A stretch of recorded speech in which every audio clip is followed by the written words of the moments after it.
Dr. Siddiqui, after 2008, the government set up what is known as the National Investigations Agency. I believe 3 cases were entrusted to the agency, but they haven't been able to make much headway. Why is that? This is a malady which is much deeper than it appears.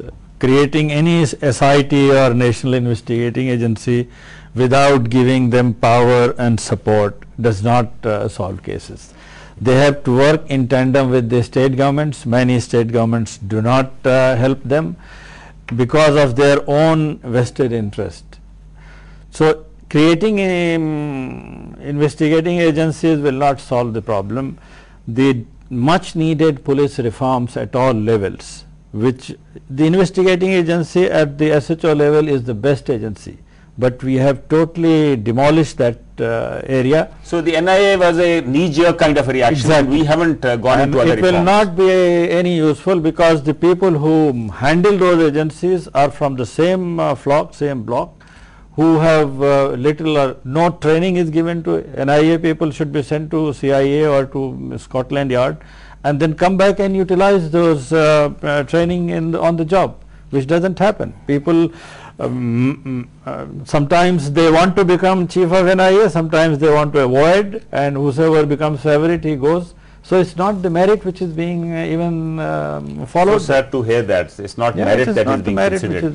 Mr. Pandey, the National Security Guards hubs were created in various places. Now the hubs were created to deal with a situation like the 2008 attacks. But now you had the improvised explosive devices, the IEDs. How do you tackle IEDs? You have experience of Punjab and other places. Whenever something serious goes in India, we take knee-jerk action and we take actions to show public and to fool ourselves that we are doing this, we are doing that. The basic policing is lacking in India. We spend so much money, but we will not strengthen police station, we will not strengthen district police, we will not strengthen our local intelligence. You need such thing, IED and all. So as Dr. Siddiqui said, the best investigative agency is perhaps the police station. Yeah, human resource, human intelligence is required in such places in large scale. Presence of police is required at all nook and corner. And you might remember, few years back I read in newspapers that those police posts on municipal land, about 100 odd, they were all removed. And somewhere Pizza Hut, somewhere Desi Sharab ka Theka, all this came and those police posts were removed as if they were private organization on a government land. Now police presence 1, human intelligence 2, and basic policing has to be strengthened. Basic security concerns are lacking. They will have to be, mindset will have to be NSG changed. we strengthen, there is a hub. What NSG will do when such things happen? And these can be prevented only by local police. And I would also like to add, it is total failure of intelligence. We'll just come to that. Mr. Dogra, with your experience in J&K and in Punjab, how do you deal with the IEDs, the improvised explosive devices? Do you need more dog squads, or how do you deal with a situation like that? Well, IEDs, once it is detected only, then the dog squads will come in the picture. Yes. The point is this: IEDs are manufactured locally, prepared, locally contrived upon.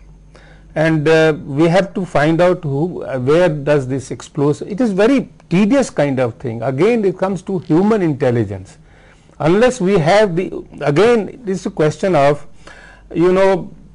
basic need of investigation is not being done. And I will see Shekhar Gupta, he is a very respected editor-in-chief. A few years back in UP8-1, he had written an article. Yes. Communalizing the investigation. It's worth reading that. It's not a question of Muslims or Hindus. It's a question of working out the case.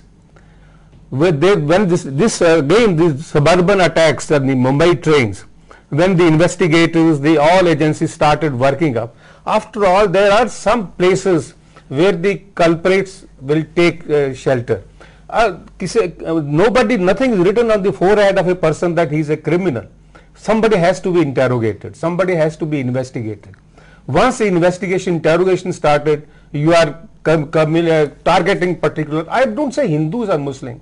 Once we as a nation, we rise above the communal feelings. It is not a question of particular community. Absolutely, it's a very valid point that we need to rise above communal feelings. But Mr. Dogra, you just touched upon the intelligence. Now we have formed something called the National Intelligence Grid. But the moot point is, has enough been done to gather intelligence at the grassroots level, at the ground level? National Intelligence Grid is a very good idea, is a very good thing. You get one place where every information is consolidated. But the point is garbage in, garbage out.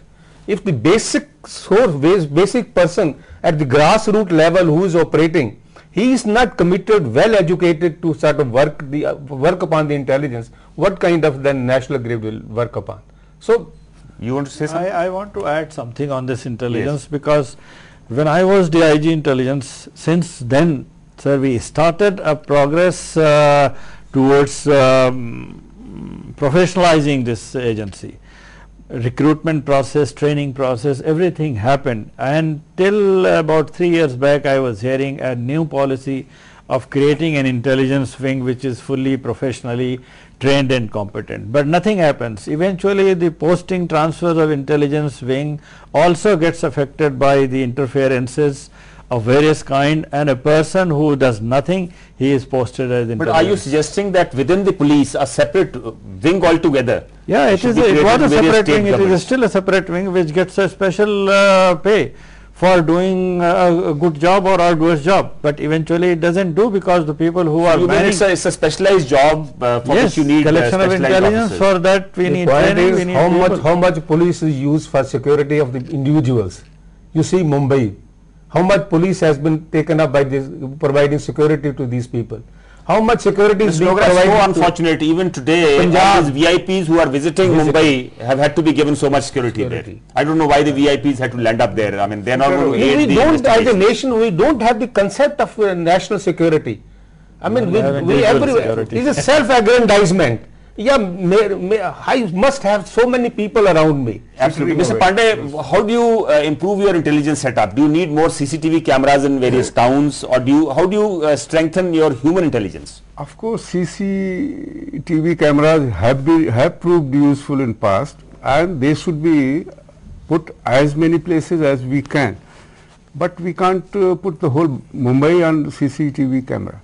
We have to put human intelligence, as I say, as Mr. Dogra and Mr. Siddiqui also pointed out. Our total failure is of intelligence. We have to, what to talk of penetrating in these organizations, we don't have reliable informers in Gali, Kucha, Mohalla and all those places where they could inform us some suspicious movements, some suspicious activity. These things are not happening. And if somebody says there are people, it is happening, I as a police officer, I am not going to believe it. Human intelligence needs to be improved. Dr. Siddiqui, the organization suspected of the Mumbai attacks is Indian Mujahideen, though I mean it's a little conjecture at this point of time. Now, Indian Mujahideen has been named since 2008. How come this organization has still not been busted completely? Because no one has been able to reach the depth of Indian Mujahideen, from where it started, where it all.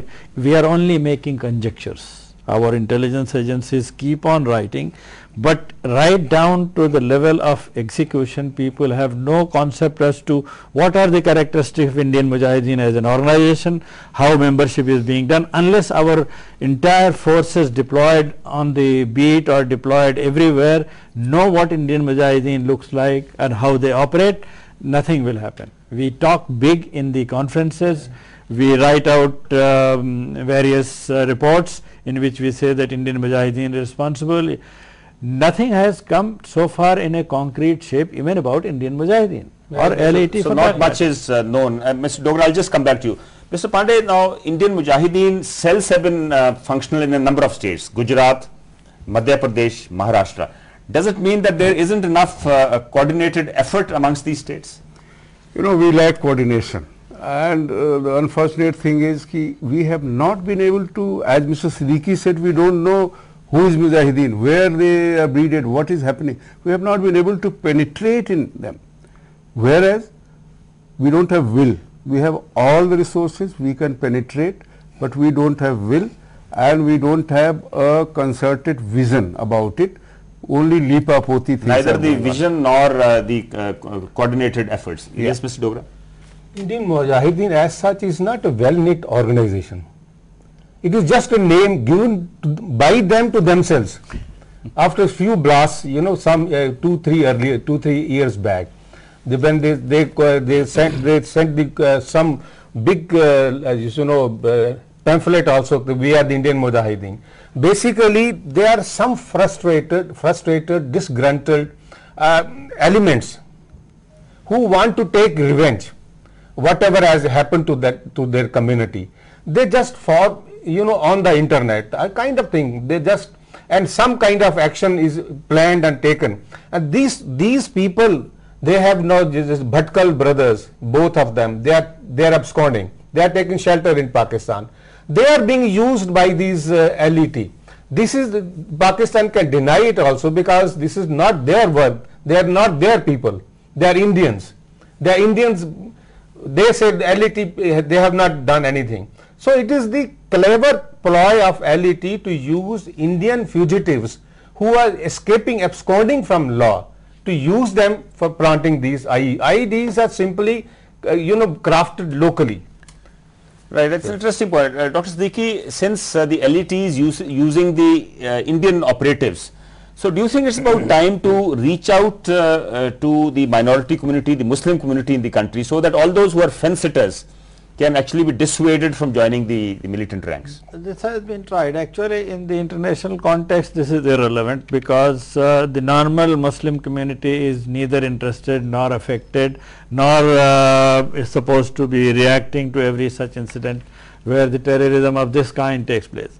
But local support which is given to these people who concoct these IEDs and things like that, definitely the Indian society needs to look into, not only in the minority or Muslim community, but everywhere where people have frustration among themselves because of lack of job or lack of wherewithal, to bring them into the focus and give them job, give them some kind of sustained work so that they don't go astray and join such groups. Quick reaction from you, Mr. Pandey. Do you think we need to reach out to the minorities, particularly in this case the Muslim community? Most certainly, but as Mr. Siddiqui is saying, I fully agree with him.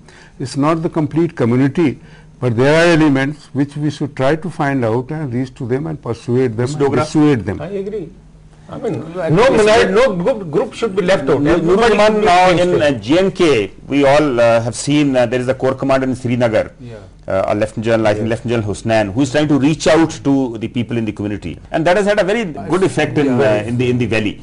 So do you think we need to actually reach out to the community and it will help? Actually, it's a very novel idea that he has started working on.